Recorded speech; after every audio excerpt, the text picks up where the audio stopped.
The morning sky above Seoul glowed with strange light as huge ships came down from the clouds. Dr. Kim Soo-jin stood at the window of the Korea Space Research Center, watching the beautiful alien ships float quietly over the city. The aliens had come to Earth 3 days ago, sending friendly messages in Korean, English, and many other languages. They look amazing, don't they? Her friend Park Min-ho said as he walked up to the window. The alien ships were truly beautiful. They looked like giant crystals that made light bend around them in pretty colors. Soo-jin agreed they were beautiful, but she kept looking at her tablet computer. It showed data from the satellites in space. Min-ho, look at these numbers. Where the satellites are seeing huge energy waves every time the alien ships move. Of course they are, Min-ho laughed. They have technology we can't even understand. The president will meet with them tomorrow. This is the most important day in human history. But as Soo-jin looked at more data from Korea's satellites, something felt wrong. The energy patterns were too neat, too planned. These were not random energy bursts from strange engines. They were scans. The aliens were carefully studying Earth's surface, piece by piece. She tried to tell Director Lee about her worries, but he was too busy getting ready for the big celebration. The Villani had promised to give humans their advanced medical technology and clean energy machines. The whole world was excited about these amazing gifts. The Villani ships had appeared suddenly 3 days ago, coming out of nowhere in the morning sky at first. People were scared. Military jets flew up to check them out, but the aliens quickly sent messages saying they came in peace. Their leader, who called himself Advisor Keth, spoke perfect Korean when he talked to the Korean government. We are explorers from far away, Advisor Keth had said in his first message. We have traveled across the stars to meet you. We bring gifts and friendship. We want to learn about your beautiful world and share our knowledge with you. The alien ships were unlike anything humans had ever seen. They were huge, maybe as big as football stadiums, but they moved through the air like feathers. They made no sound and left no smoke or fire behind them. Scientists around the world were amazed by this technology. World leaders held emergency meetings. Some wanted to be careful, but most were excited.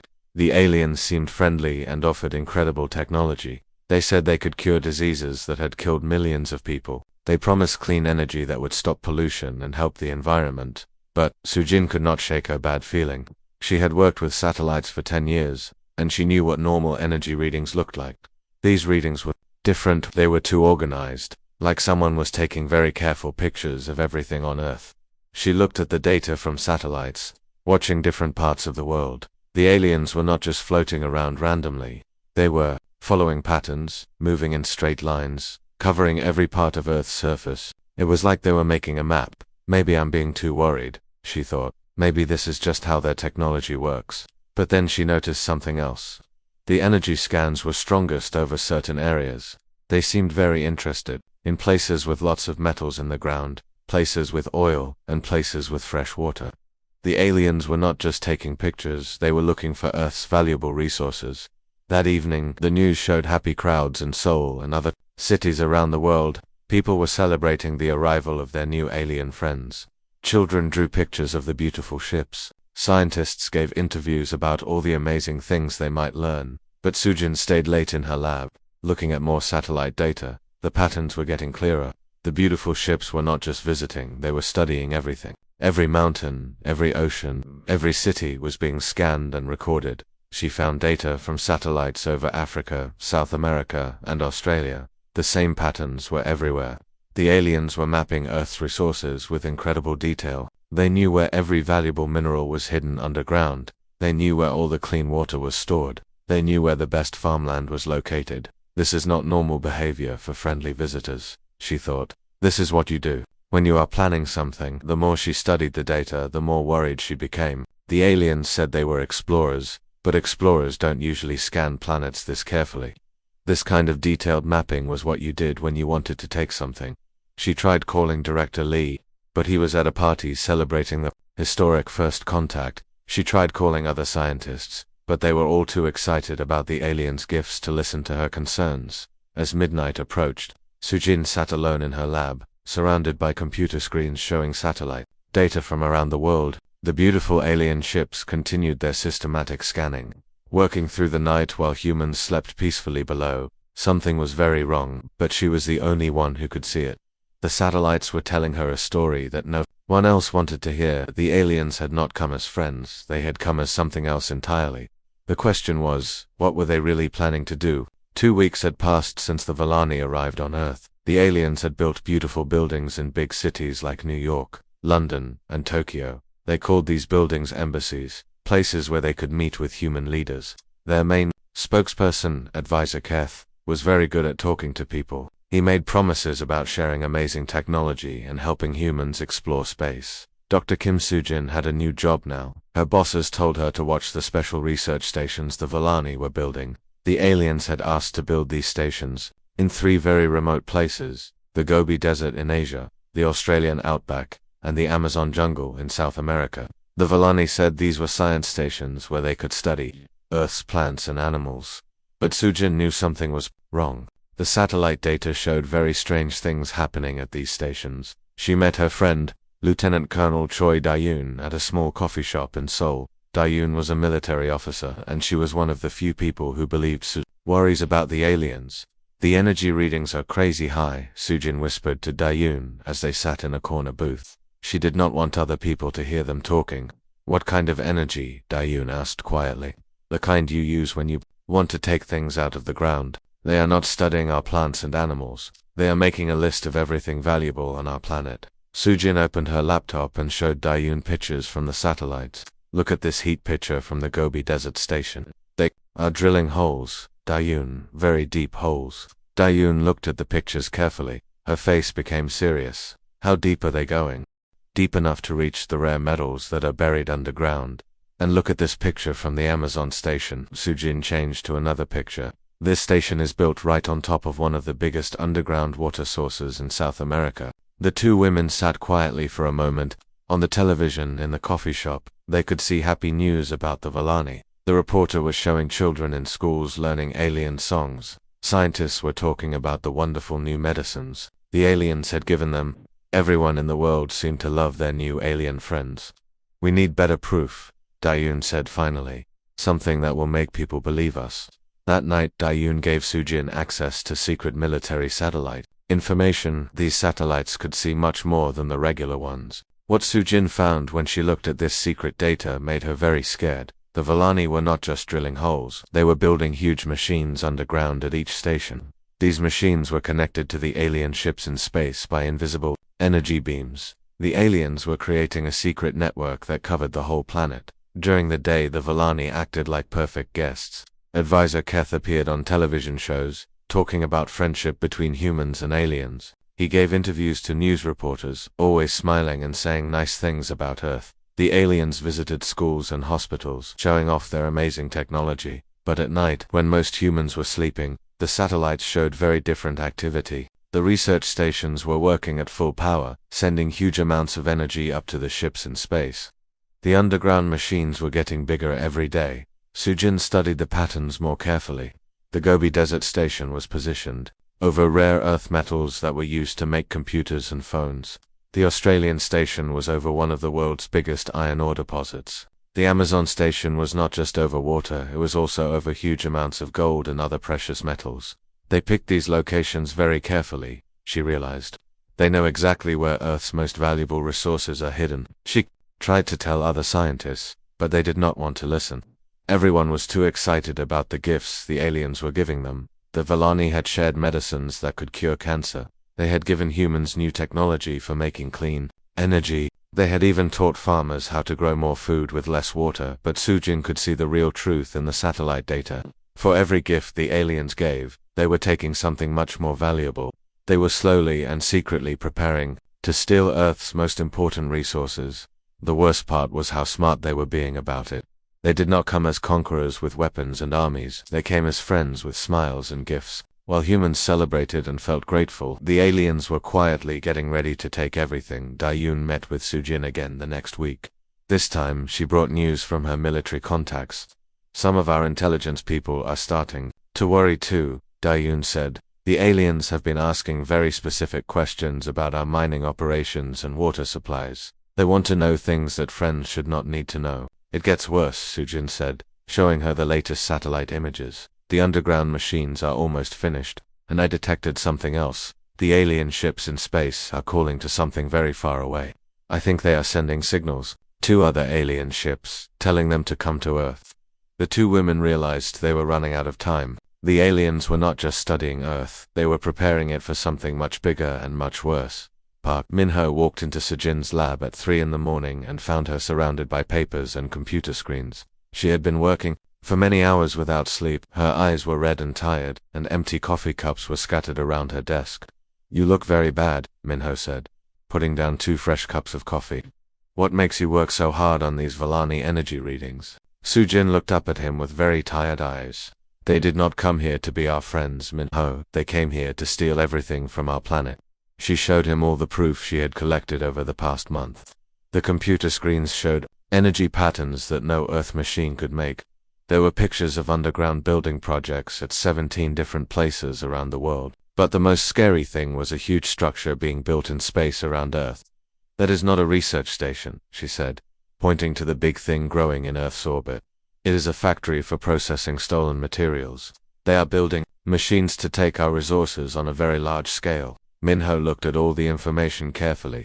His face changed from doubt to worry. "Have you shown this to other people?" "Colonel Choi is helping me find more proof. We also asked Dr. Yoon Jae-wook from Seoul National University to help us. He has been studying how the air around Earth has changed since the Vallani came here. The air has changed. Their clean energy machines are putting special chemicals into our air. Jae-wook thinks these chemicals are made to make humans more calm and obedient. The amounts are very small, but they are getting stronger every day." Min-ho sat back in his chair. "If you are right, why did they not just take what they wanted by force?" "Because they have done this before to other planets," Sujin said in a dark voice. "I have been studying how they communicate with each other. They follow the same plan every time. First make friends, then map all resources, then make the people weak, then steal everything. They are not conquerors who fight wars, they are destroyers who smile while they kill." The next morning, their small group of people who believed the truth had grown bigger. Captain Lee Hoyanwoo from the Air Force joined them, along with Dr. Nem Guong from the Korea Institute of Science and Technology. They met in secret places, sharing information that showed how dangerous the situation really was.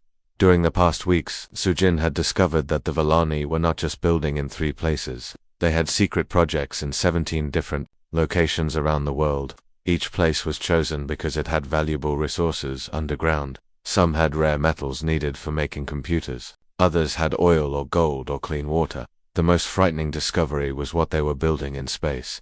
The structure looked like a space station from the outside, but the satellite data showed it was really a giant factory. It had machines for breaking down materials and systems for storing huge amounts of resources.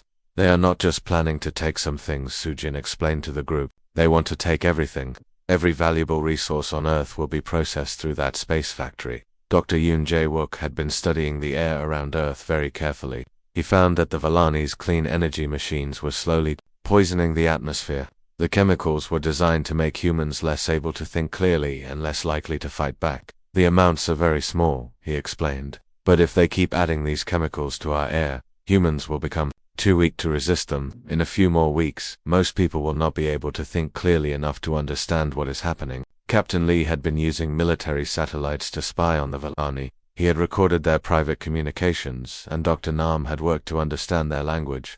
"We caught this message last night," Captain Lee said, playing a recording of alien voices. Dr. Nam's team was able to understand part of it. The message they had decoded was very scary. Phase 3 preparation complete. Harvesting fleet arrival in 72 hours. Begin final pacification protocols. The room became very quiet. Everyone understood what this meant. The Vallani ships that were already on Earth were just the first part of their plan. Much bigger ships were coming in 3 days. These ships would be full of machines for taking Earth's resources. Pacification protocols means they are going to make us even weaker, Dr. Nam explained. They will probably increase the chemicals in our air, or use some other method to make sure humans cannot fight back. Sujin looked at the satellite data one more time. The underground machines were almost finished.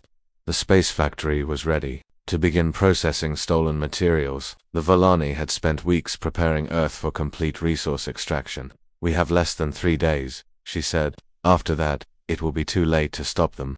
The group realized they were the only people on Earth who knew the truth. Everyone else was still happy about their new alien friends. World leaders were planning more celebrations. Scientists were excited about new technology. Children were learning alien songs in school. But in 3 days, everything would change. The real Volani fleet would arrive, and Earth would discover that their friends were actually their destroyers. The Korean group of people who knew the truth had tried everything to warn the government. They had shown their proof to government, officials, military leaders, and international organizations. Every time these important people said they were crazy conspiracy theorists. The Volani had been too good at making everyone like them. Dr. Yoon Jae-wook ran into their emergency meeting with terrible news. The chemicals in our air are not just making people calm, he said with panic in his voice. They are poisoning us. If we breathe this air for many months, our body organs will stop working and we will die. How long have we been breathing this poison? Colonel Choi asked. Since the first day the aliens arrived. Everyone on the whole planet is being slowly poisoned. Kim Soo-jin felt sick to her stomach. This is not just about stealing our resources. This is about killing every human on Earth, but doing it with smiles and friendly words. Captain Lee's radio started making noise.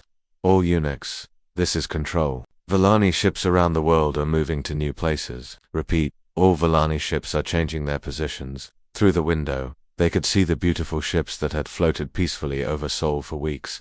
Now the ships were moving, like soldiers getting ready for battle. Similar reports were coming from around the world. The Volani were stopping their pretend friendship. This is the moment we have been waiting for, Soo-jin said, turning on the satellite computer screens. The main fleet has arrived.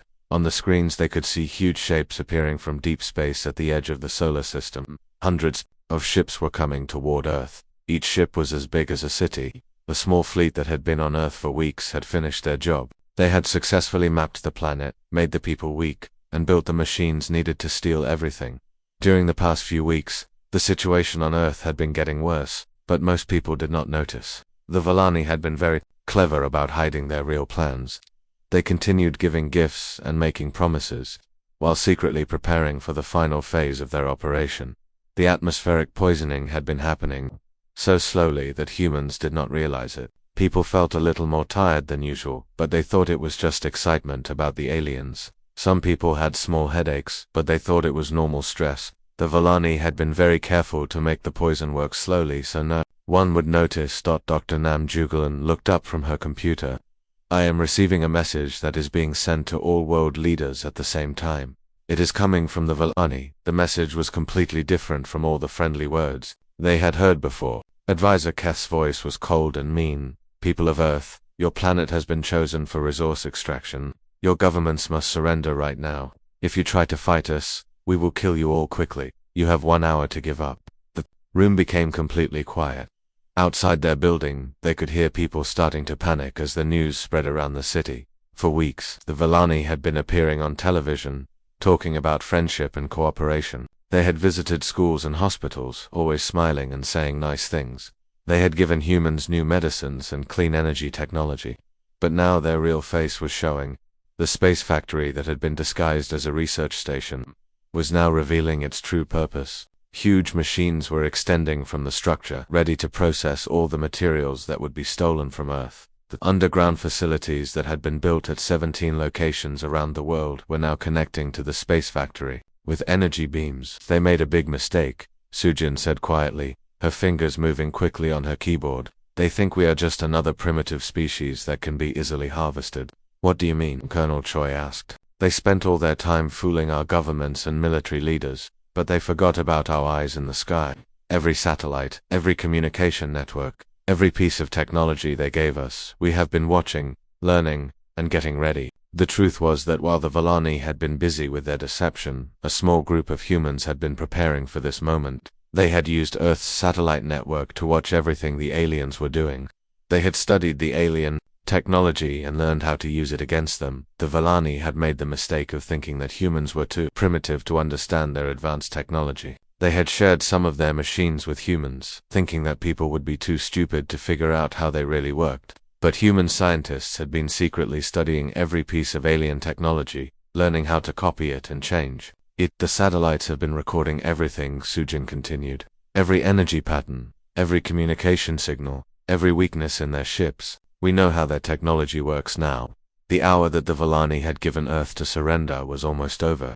Around the world, people were panicking as they realized that their friendly alien visitors were actually invaders who wanted to kill them all. But in the secret meeting room in Seoul, a small group of humans was getting ready to fight back. The real battle for Earth was about to begin. When the 1 hour was over, the Valani attacked quickly and without mercy. Energy weapons shot down from their ships, hitting military bases and government buildings around the world. The aliens expected human resistance to collapse immediately, but that did not happen. Instead, Earth's satellites became the center of humanity's fight back. The same satellite network that had discovered the Valani's lies now became the weapon that would save Earth. Every piece of alien technology that had been given to humans as gifts had been secretly studied and turned into weapons. Kim Soo watched from the underground command center as her satellite network organized the global defense.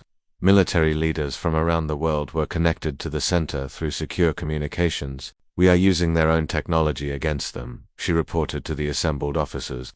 "We have turned their energy extraction machines into weapons."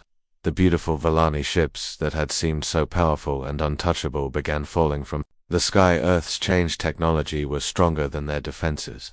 The aliens had made a deadly mistake. They had thought humans were too stupid to understand their advanced technology. For weeks, while the Valani were busy fooling world leaders, human scientists had been secretly working. Every gift the aliens had given was taken apart and studied. Every energy pattern was recorded and analyzed. Every weakness in their ships was found and noted. The satellite network that Sejin had built was not just for watching. It was a weapon system that could coordinate attacks from anywhere on Earth. When the Valani ships tried to destroy human cities, the satellites sent precise energy beams that knocked them out of the sky. Park Min-ho, who was now working as a technical advisor to the resistance, had been busy breaking into the Valani communication network. "They are running away," he announced to the command center. "The main fleet is moving back to the outer edge of the solar system." The huge ships that had come to harvest Earth's resources were now retreating in panic. The Valani had never expected humans to fight back so effectively. They had done this to many other planets, and it had always been easy. But Earth was different. Captain Lee's voice came over the radio. "Many Valani ships are asking permission to surrender. They are offering to share their real technology if we let them leave safely." "No," Colonel Choi answered immediately. They had their chance to be real friends.